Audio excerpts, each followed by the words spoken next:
Selon les derniers chiffres du Bureau national des statistiques de Chine, en avril 2020, la production industrielle a augmenté de 3,9% en glissement annuel, bien au-dessus des attentes du marché d'1,5%. Les données publiées un peu plus tôt par l'Administration générale des douanes montrent également que les exportations chinoises ont cru de 8,2% en avril. Une croissance qui dépasse largement les attentes du marché, alors qu'un dernier sondage de Wind Information, principal fournisseur chinois de données financières, révèle que 12 institutions montraient des prévisions négatives. Ces statistiques montrent que la reprise des activités s'accélère. Pour un Chinois moyen, le constat le plus saillant est que la circulation urbaine commence à être congestionnée, la fréquentation des restaurants se fait chaque jour plus intense et la vie revient peu à peu à la normale. Il est bon de comprendre les facteurs expliquant cette reprise économique. Parmi eux, la forte demande du marché, la poursuite de l'industrialisation et de l'urbanisation, en particulier les diverses politiques de soutien à l'économie.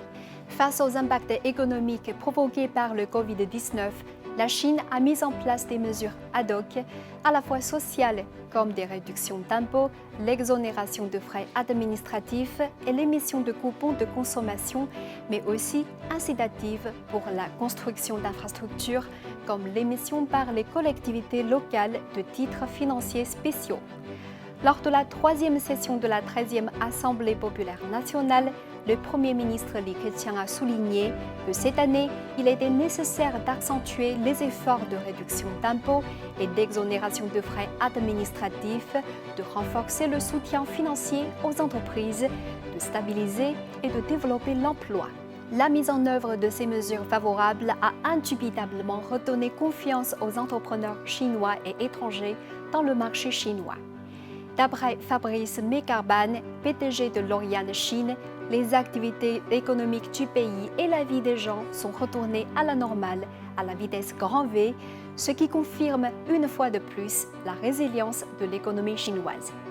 D'un point de vue mondial, en tant que premier pays à se sortir de l'épidémie, la reprise économique de la Chine peut constituer une source d'inspiration pour d'autres nations.